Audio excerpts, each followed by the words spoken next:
오늘 시간에는 하나님 나라의 영향력이라는 제목으로 하나님 말씀 증거하도록 하겠습니다. 전 세계 국가들 중에서 가장 영향력이 큰 나라는 어느 나라일까요?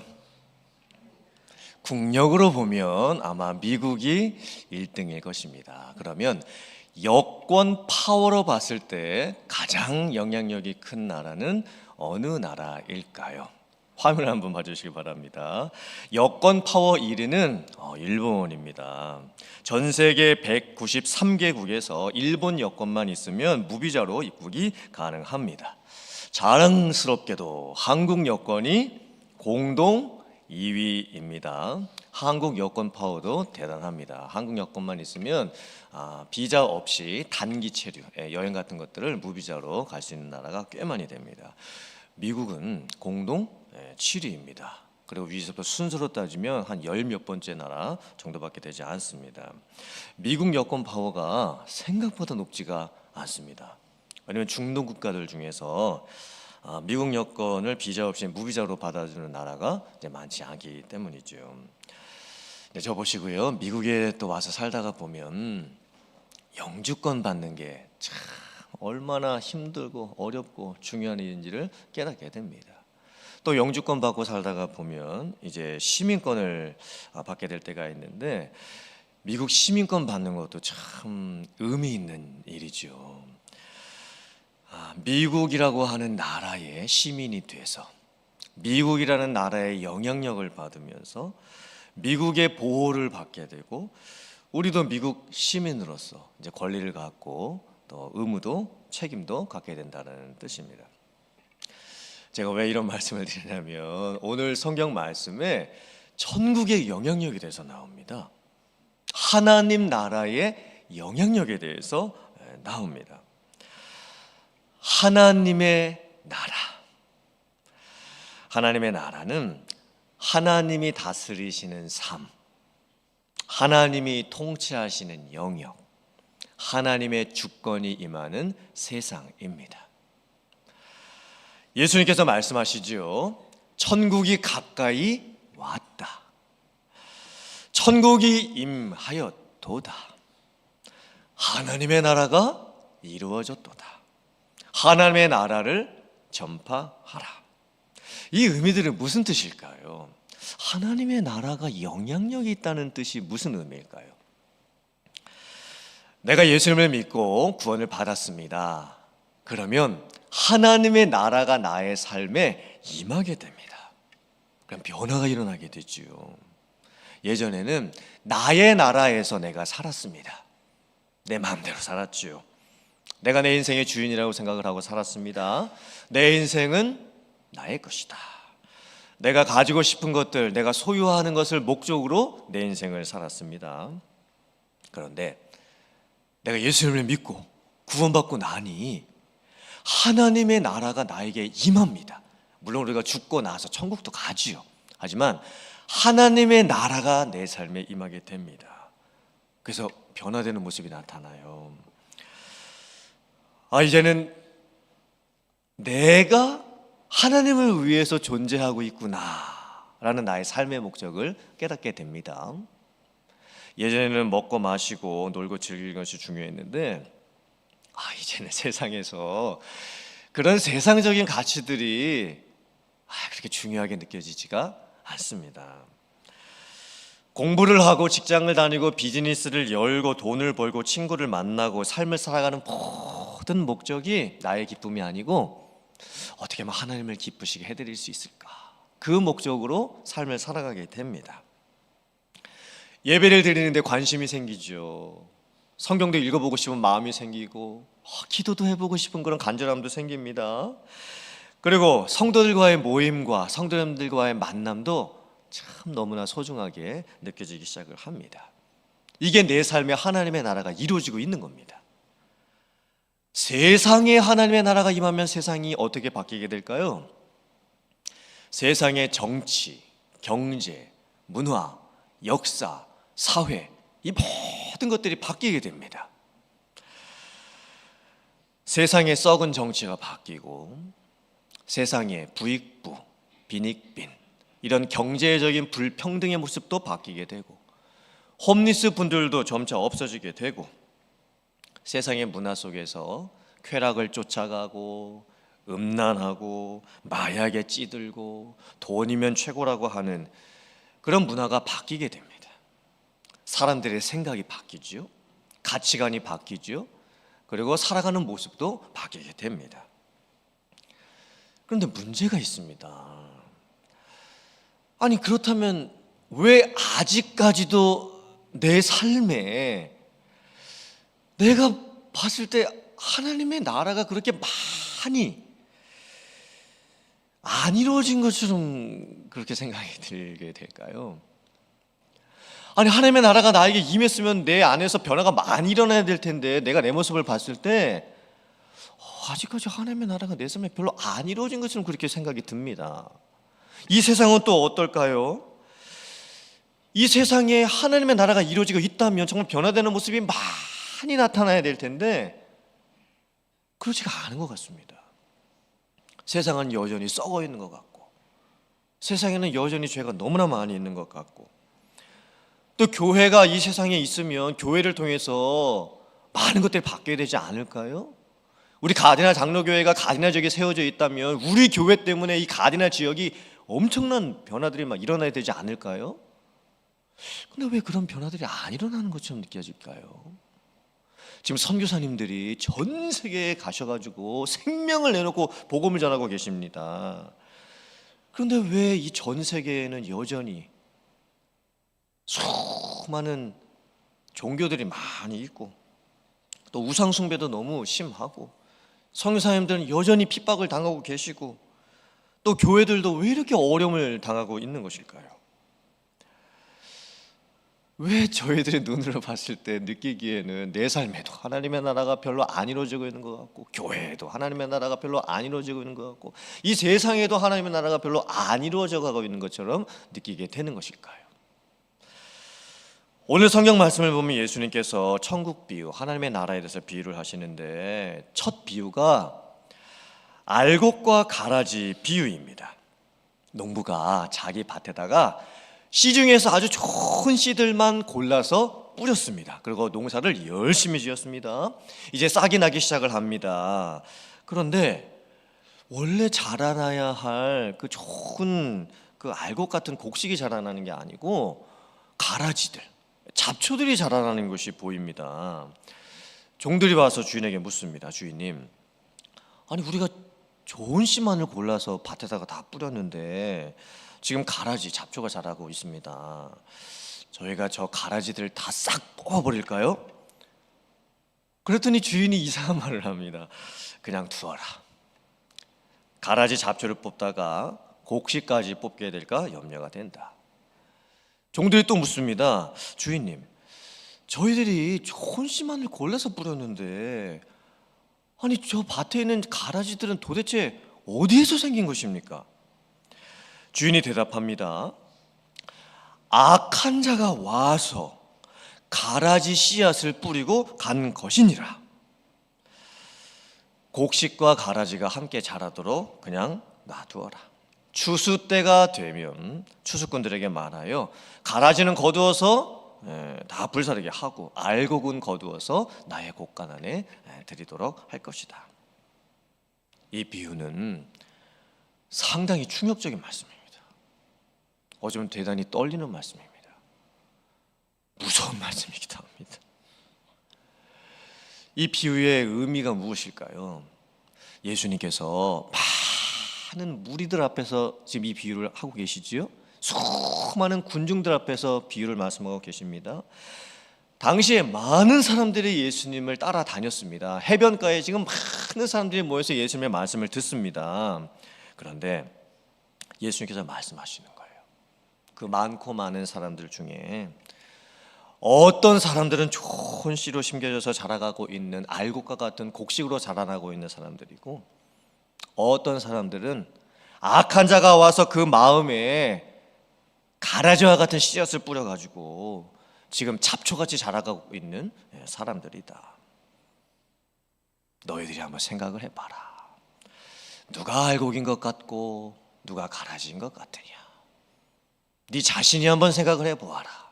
너는 네 스스로 알곡이라고 생각하고 있느냐, 아니면 가라지라고 생각하고 있느냐. 저와 여러분들은 지금 알곡처럼 자라고 있는 걸까요? 아니면 가라지처럼 자라고 있는 것일까요? 이 의미가 상당히 무겁습니다. 그리고 좀 떨립니다. 예수님께서 이 비유를 하신 궁극적인 이유가 무엇일까요? 혹시 내가 가라지면 어떻게 하지? 혹시 내 믿음이 진짜가 아니면 어떻게 하지? 예수님께서 내 믿음을 시험하시고 혼란하게 하시고 내 믿음을 떨어뜨리기 위해서 나에게 의심을 심어주기 위해서 이 말씀을 하셨을까요? 아니죠. 예수님께서 또 이 비유의 해석을 제자들에게만 따로 말씀을 하십니다.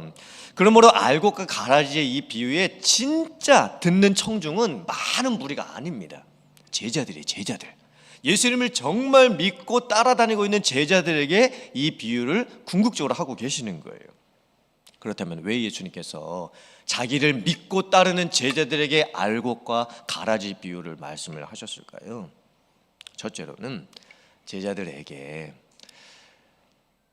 예수님을 믿고 구원받은 확신을 심어주시기 위함이셨습니다. 예수님께서 말씀하시죠.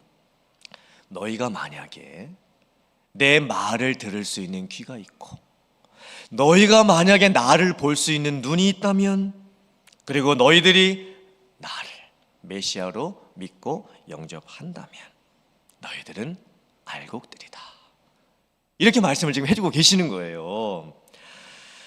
그리고 두 번째 이 비유를 제자들에게 하신 이유는 제자들에게 교회 안에도 가라지가 자라갈 수가 있기 때문에 교회 안에서 가라지들 때문에 생기는 여러 가지 문제들이 발생하더라도 낙심하지 말고 격려하게 하시기 위해서 이 말씀을 하시는 것입니다.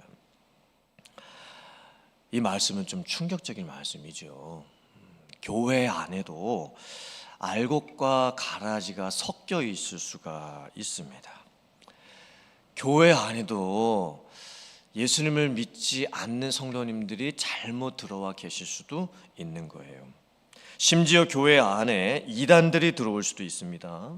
신천지가 숨어 들어와서 교회 안에 지금 들어와 있을 수도 있는 거예요. 자기의 정체를 꼭꼭 숨겨놓고 교회 안에서 같이 예배도 드리고 같이 신앙생활을 하고 있을 수도 있는 겁니다. 오스게니스가 이런 의미 있는 말을 했습니다. 세 단어가 있는데요. 그리스도, 그리스도인, 그리스도교. 이 세 단어가 어떻게 그 의미가 이렇게 변질되어 가는지에 대해서 말을 했습니다.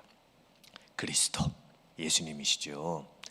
그리스도는 은혜, 또 복음, 구원, 생명, 능력의 시작입니다. 그리스도는 완전하십니다.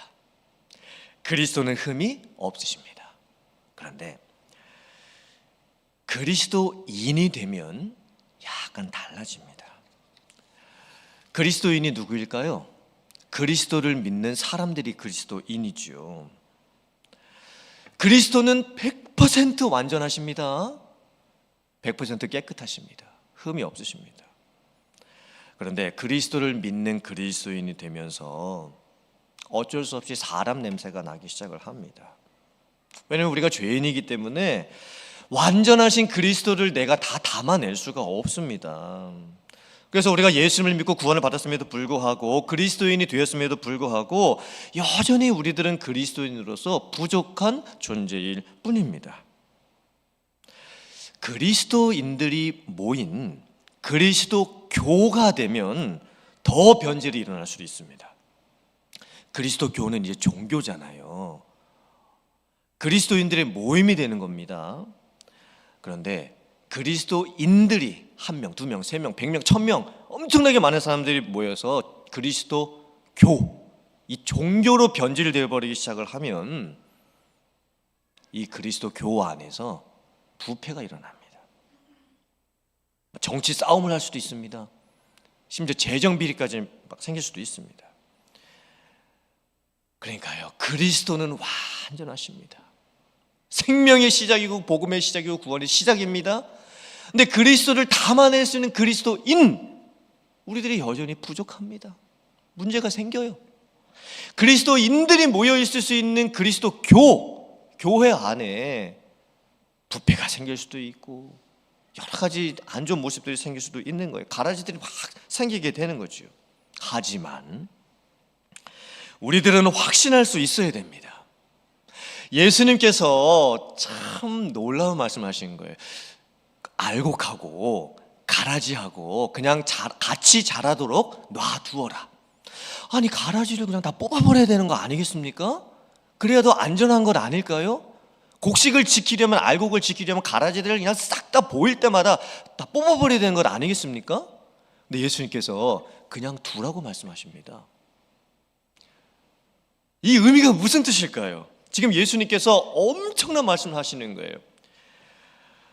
교회 안에 알곡이 있고 가라지와 같은 사람들이 있고 교회 안에 아무리 문제가 생길 수도 있지만 교회는 절대 무너지지 않는다라는 확신을 주고 계시는 거예요.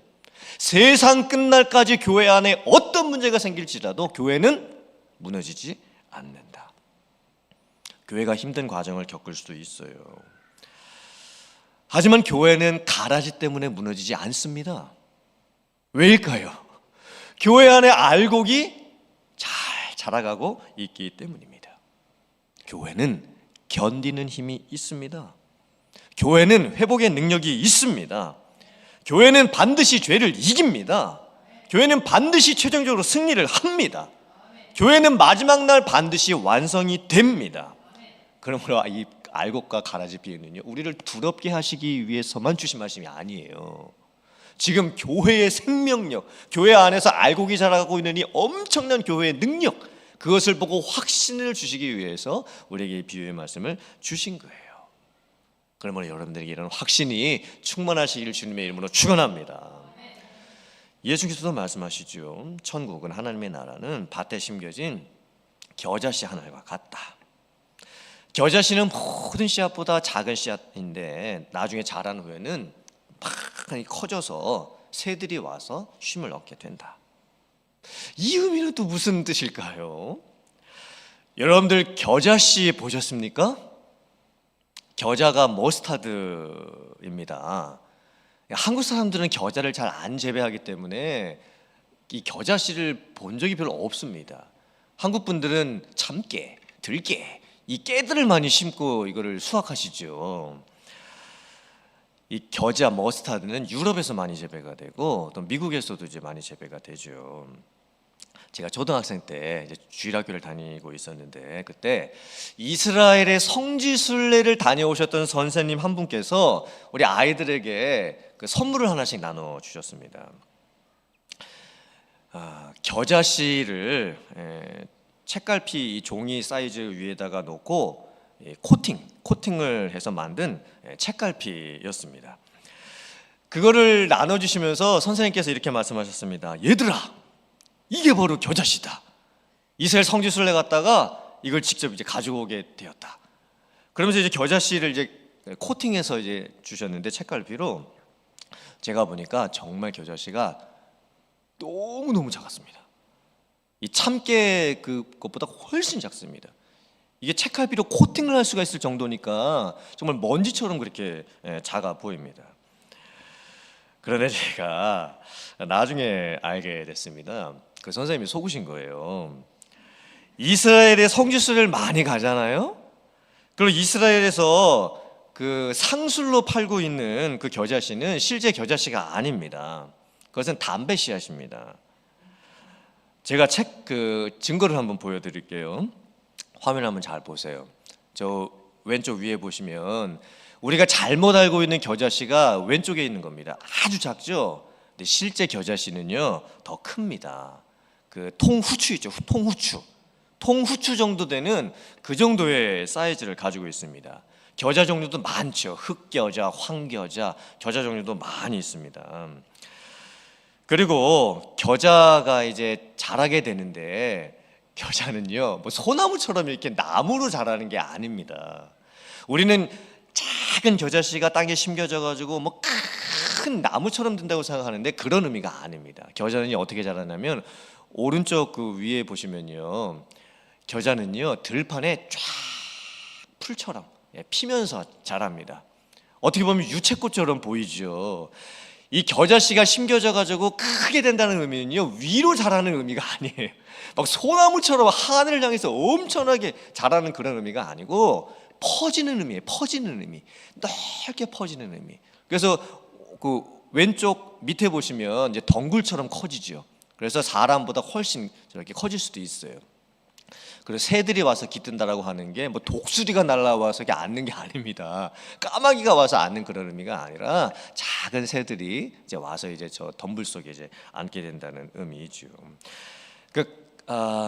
이스라엘 가면요 갈릴리 호수 근처에 겨자를 많이 키운다고 합니다. 저 자료들은 제가 선교사님, 이스라엘 선교사님 그 블로그에서 제가 찾은 것인데, 자, 하나님의 나라가 겨자씨와 같다고 하는 의미가 무슨 뜻일까요? 우리의 믿음의 영향력이 지금 너무 작게 보입니다.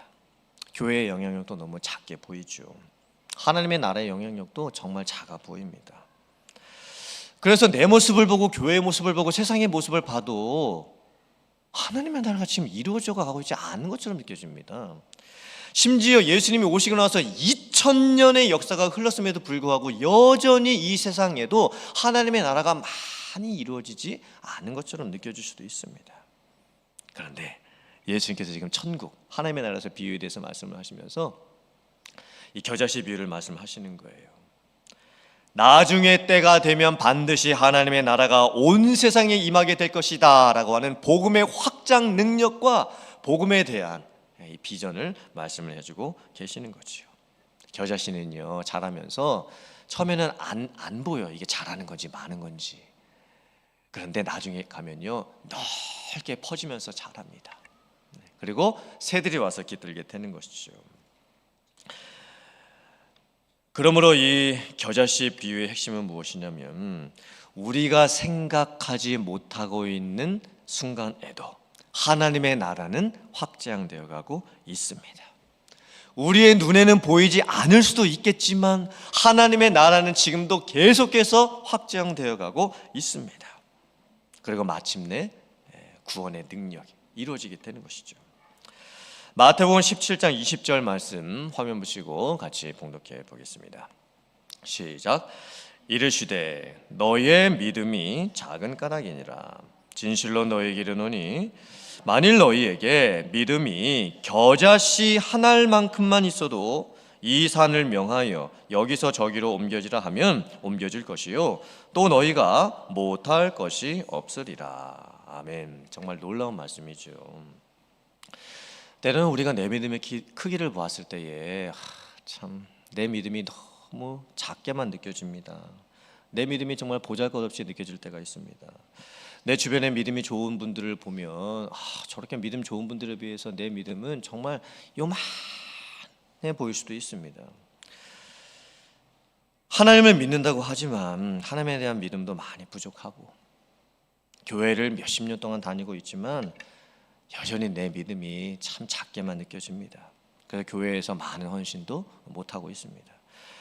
내가 기도를 잘하는 것도 아니고, 기도를 하려고 하면 한 1분 정도는 할 수 있겠는데 1분 지나고 나면 기도를 이게 무슨 내용으로 더 해야 되는지 기도 내용이 생각이 나지 않을 때도 있습니다. 기도를 유창하게 하시는 다른 분들을 보거나 기도를 열심히 하시는 다른 분들을 보면 내 기도는 유치원생 기도처럼 그렇게 정말 작게 느껴질 수도 있습니다. 그런데 하나님께서 말씀하시는 거예요. 너희의 믿음이 겨자씨 한 알만큼만 있어도 이 산이 여기서 저기로 옮겨지라고 하면 그 기도가 응답이 될 것이다. 이것은 과장법이죠. 아니 어떻게 우리가 기도한다고 해서 산을 이쪽에서 저쪽으로 옮겨 놓을 수가 있겠습니까? 그런 일은 현실적으로 일어나기가 불가능하죠. 그러면 하나님, 이 산이 이쪽에서 저쪽으로 옮겨지게 해 주시옵소서, 그렇게 될 줄 믿습니다, 이렇게 기도하는 것이 허무맹랑한 기도일 뿐일까요? 아니라는 거예요. 그 뜻이 무슨 뜻입니까? 예수님이 왜 산이 옮겨지는 과장법을 써서 말씀을 하실까요? 내 믿음의 크기가 아무리 작아 보여도, 정말 내 믿음의 크기가 겨자씨 하나보다 더 작게 그렇게 느껴져도 하나님께서는 나의 중심을 보십니다. 하나님께서는 나의 간절함을 보십니다. 하나님께서는 나의 사모함을 보십니다. 그리고 내 믿음의 크기는 작아요. 그런데 크신 하나님께서 응답을 해 주십니다. 내 믿음은요 작고 내 기도는 작을 수 있어요. 그런데 하나님이 크세요. 그래서 하나님이 그 크신 능력과 역사를 나의 삶에 이루어 주시게 되는 것입니다. 이런 놀라운 역사가 여러분의 삶에 이루어지기를 주님의 이름으로 축원합니다. 예수께서 또 말씀하시죠. 천국 비유, 하나님 나라 비유. 이번에는 누룩 비유입니다. 누룩이 뭐죠? 누룩은 생화학적으로는 효모, 이스트라고 합니다. 빵을 만들면서 이제 반죽을 하고 그 빵 반죽을 부풀리기 위해서 이렇게 조금 이렇게 넣는 게 있습니다. 그게 뭐죠? 이스트죠. 발효를 시키기 위해서 넣는 겁니다. 여러분, 근데 그 빵 반죽 할 때 이스트를 어느 정도 넣습니까? 정말 소량 넣습니다. 이스트를 막 한 숟갈 퍼서 넣는 사람 없습니다. 술을 만들 때에도 효모가 들어가게 되죠. 술 만들 때 그 이스트, 효모를 넣어야만 술이 발효가 되는 겁니다. 참 놀라운 게요. 이 술 만들 때 뭐 쌀을 이제 갈아 가지고 뭐 반죽을 했든지 이게 엄청나게 많은 이제 그 반죽이 있으면 효모를요 정말 조금 넣습니다. 근데 어떻게 될까요? 그 작은 효모가 엄청나게 많은 술을 발효시켜서 만들어 냅니다. 똑같은 의미죠. 영향력입니다. 작은 누룩의 영향력이 엄청난 영향력을 만들어 낸다는 뜻이죠. 마태복음 16장 11절과 12절 말씀 화면 보시고 같이 봉독해 보겠습니다. 시작. 어찌 내 말한 것이 떡에 관함이 아닌 줄을 깨닫지 못하느냐. 오직 바리새인과 사두개인들의 누룩을 주의하라 하시니 그제서야 제자들이 떡의 누룩이 아니요 바리새인과 사두개인들의 교훈을 삼가라고 말씀하신 줄을 깨달으니라. 아멘. 바리새인과 사두개인들의 누룩이 무엇일까요? 나쁜 영향력이죠. 바리새인과 사두개인들은요 자신들도 예수님을 믿지 않았고 예수님을 믿으려고 했던 다른 사람들도 예수님을 믿지 못하도록 방해를 하던 사람들이었습니다. 바리새인과 사두개인들은 교회를 깨트리는 사람들이었던 거예요. 그러므로 이들의 누룩이라고 하는 것은 이들의 영향력이죠. 나쁜 영향력이죠. 그런데 이 반대로 생각을 해보면요 선한 누룩의 영향력도 있다는 거예요.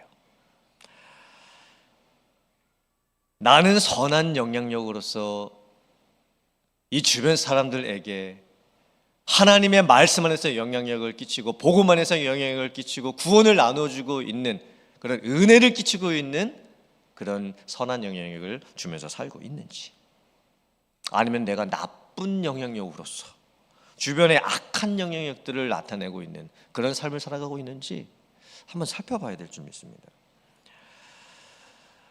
이 세상을 보았을 때는요 악한 누룩의 영향력이 더 많은 것 같이 보여요. 좋은 사람보다는 나쁜 사람이 더 많은 것 같고, 이 전 지구상에서 일어나고 있는 이런 모습들을 보면 정말 어떻게 사람의 탈을 쓰고 저런 일들을 할 수 있을까? 사람이 어떻게 저런 죄를 지을 수 있을까 하는 나쁜 누룩의 영향력들이 훨씬 더 많은 것처럼 보입니다. 그게 현실이에요. 그런데 하나님께서 지금 천국 비유, 하나님 나라 비유를 통해서 우리에게 말씀하시는 거예요. 너희는 누룩과 같은 좋은 영향력을 나타내는 사람들이 되어라. 너가 다니고 있는 교회가 이 세상에 좋은 영향력을 나타낼 수 있는 교회가 되어라. 성도 한 사람의 영향력이 엄청날 수가 있습니다. 만약에 우리 교회 안에 선한 영향력을 나타낼 수 있는 좋은 누룩과 같은 성도 한 명만 제대로 계시잖아요. 우리 교회 전체가 변화될 수가 있습니다. 이게 놀라운 말씀입니다. 세상에도 리더십 법칙 중에 20대 80 법칙이 있습니다. 어떤 세상 조직 제 100명의 사람이 있잖아요. 그러면 그 100명의 조직을 어떻게 이끌고 가게 되는 거냐면 20명의 헌신된 사람들이 나머지 80명을 이끌고 가는 거예요. 그게 세상 리더십의 법칙이에요. 그런데 교회는 1대 100 혹은 1대 1000의 법칙이 적용될 수도 있습니다. 정말 거룩한 영향력을 나타낼 수 있는 성도 한 사람만 있으면 성도 100사람이 변화될 수 있습니다. 성도 1000명까지도 변화될 수가 있습니다. 엄청난 능력의 말씀이죠. 정말 예수님을 믿고 변화된 성도, 성령 충만한 성도 한 사람만 있으면 교회가 전체가 다 바뀔 수 있는 거예요. 와, 그러므로 이 말씀을 정말 우리들이 진실로 받아들이고 믿는다라고 한다면요, 변화가 일어나지 않을 수가 없습니다. 사랑하는 성도님들, 여러분들께서 이런 누룩과 같은 성도가 되시기를 바랍니다.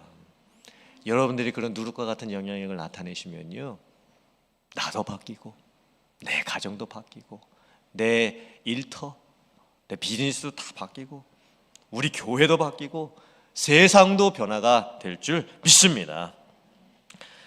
여러분들의 삶에 이런 영향력이 나타나시기를 간절히 축원드리고, 또 우리 교회에서도 이런 놀라운 영향력들이 나타나서 하나님의 나라를 이루어가면서 살아가는 여러분들 다 되실 수 있기를 주님의 이름으로 축원합니다. 아멘.